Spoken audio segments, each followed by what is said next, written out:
Hey everyone, welcome. I'm Rachel with Artisans of Nations, a storytelling platform dedicated to honoring Indigenous arts and culture. I'm so excited to be here in the heart of Santa Fe Indian Market with Sovereign Santa Fe, and we're surrounded by history, culture, and creativity. It's an absolute honor to welcome our first guest who's kicking off our podcast series. She is a poetry writer from Muskogee Nation. Please welcome with me Carmen Wiley. Welcome. Thank you, Rachel.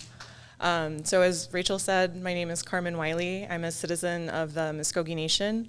I grew up in southeastern Oklahoma, and I'm a writer. I focus on poetry. That's where my heart has always been, and I think that's the best way my heart expresses itself too. Oh, that's beautiful. That's beautiful. Well, such an honor to have you. And if you can, bless us with one of your readings to start us off, that would be great. Absolutely. Thank you. The slope of memory seems slow suddenly, like honey in the winter. My idle mind wanders down Crooked Oak, where cardinals flock my father's bird feeder. Hanging beneath hallowed ancestral hillocks, hickory fingers extend outward, and I long to feel boundless love pouring from your sunlit eyes. The kind that doesn't ask for forgiveness or wait for the gate latch to click shut. I sit still in the echoes of branches, mapping the slope of every memory, trace the winds who carry your breath. Cardinals scatter, color running from frigid bodies, language lost in canebrake. Last night, I dreamt of your shoulders, not their weight, but their warmth, and how they held whole winters without complaint. As I followed fire through your veins, found my lips near loam, asked the dirt your name. Maybe that's where I'll find you again, beneath the strained hush of wing beats, near tangled roots of memory, where nothing asks to be voiced, but everything waits to be known. Wow, beautiful, beautiful. Thank you. Amazing. What was the title of that one? The Slope of Memory. Wow, wow. And what inspired you to write that poem? So it actually started as a different poem. So it was I think second or third stanza of a different poem that I had written, and I was reviewing it in one of my poetry classes, and my professor pointed out that it felt like the start of a different poem, and he said, it's a poem I want to read, but it doesn't feel like it belongs in this current poem, and I agreed with him. And so a couple months later, it felt like the right time to find where that poem was going to go. And so the first stanza of this poem as it stands was that third stanza of that other poem that I had written. And so it was really interesting to start that journey at the beginning rather than the end and see where it took me. Wow. Wow, that's so great. Interesting, how one thought can lead to another or transform and develop over time. What a great professor. Yeah. Tell us, how did you start to become a creative writer, and what inspired you along the way? Even before I could write, even before I could put pen to paper, I've been a writer. I've been a storyteller. One of my favorite and earliest memories is I would dictate stories to my brother, and we had this little word processor, and he would type it up because he liked to type and he liked to do things like that, and I liked to tell stories. And so it was very much stream of consciousness, and that's where my foundation for writing, came from, and I always knew that's something that I wanted to do. I don't remember a time when I haven't written or haven't been a writer. Walk us through some of your emotions or things that maybe you've been processing lately. Like what is that feeling like and that emotion, or maybe is there a memory? Like what do you draw from? Yeah, so I draw, memories are a really large component of my inspiration. I'm really fascinated with history and with family history, and so I pull from stories that I've heard from my mom and my dad, and I'm inspired a lot by where I grew up. I grew up in rural southeastern Oklahoma, and most of my time was spent in the woods near our house, and that in itself is its own form of inspiration and its own playground.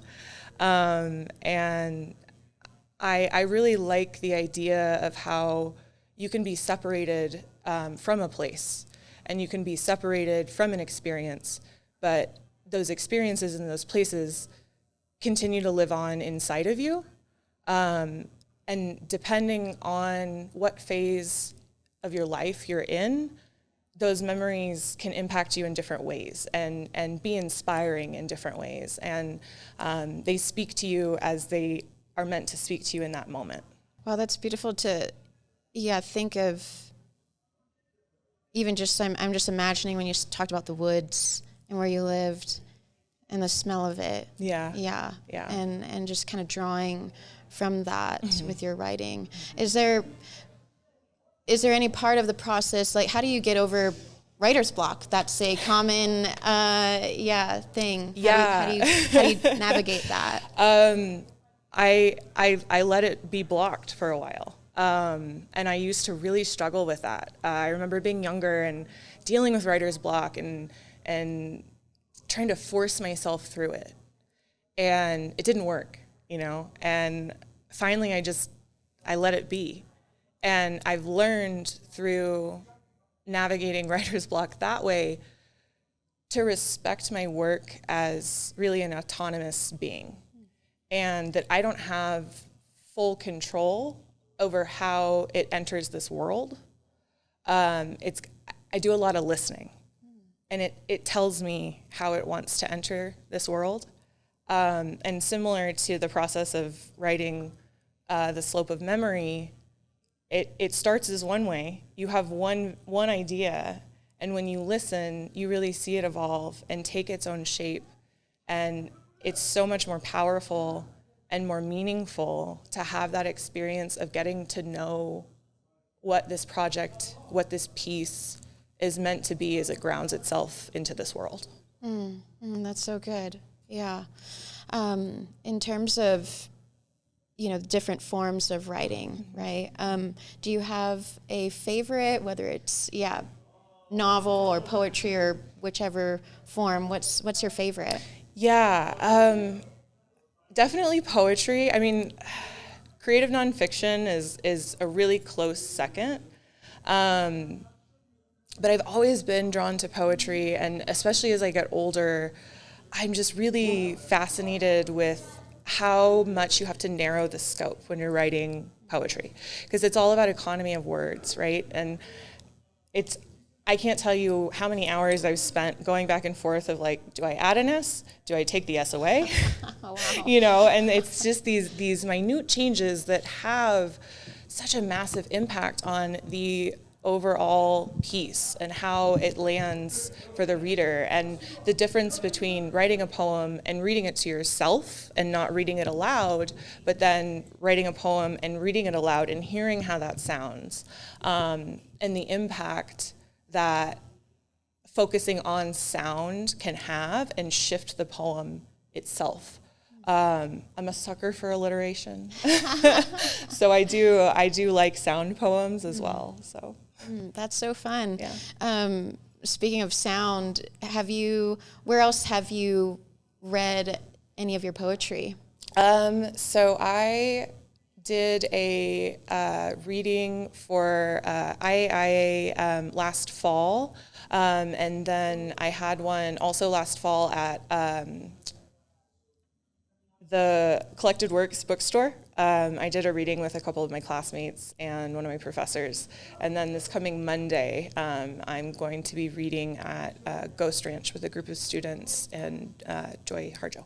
Oh, that's amazing. That's so fun.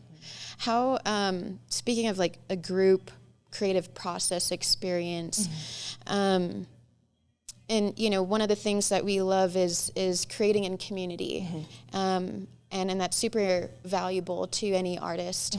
Can you share any kind of nuggets that you have found along the way while creating in community, or something that you're, maybe even looking forward to this Ghost Ranch opportunity? Yeah, man, that's an excellent question. I really love the power of different perspectives.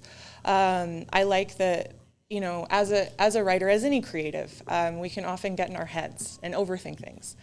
And I love that you can have those moments of thinking like, oh, you've thought about it so much that you start to wonder, is this bad? And then you share it with others and you hear their feedback. You hear how it affects them.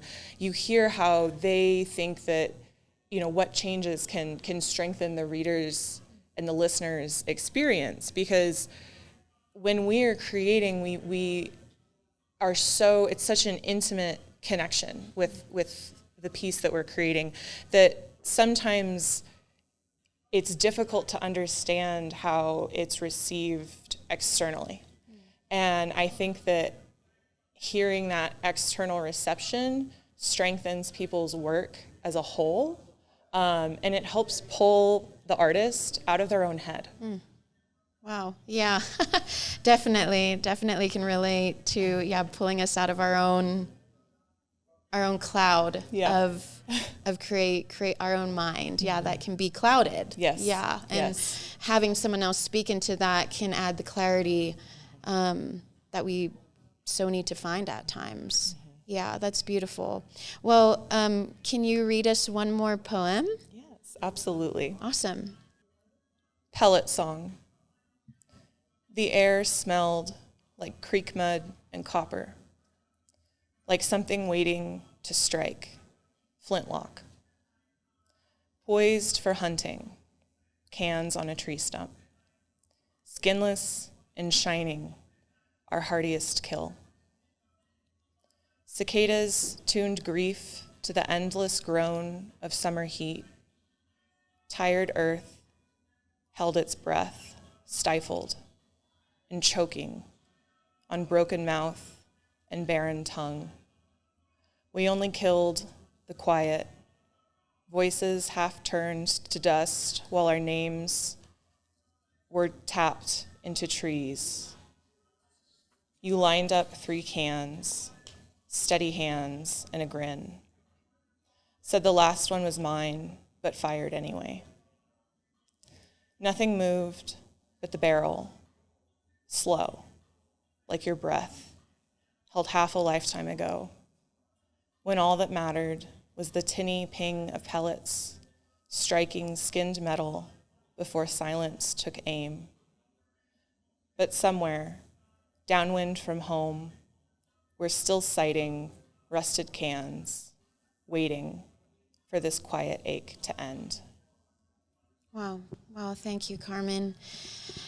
That was really moving. And actually, Carmen had submitted that piece into our next coffee table book that we will be releasing next week, and it's called The Land Between Us. And so we're so honored. Carmen also had submitted a couple other pieces in our inaugural coffee table book that is available to purchase in the back.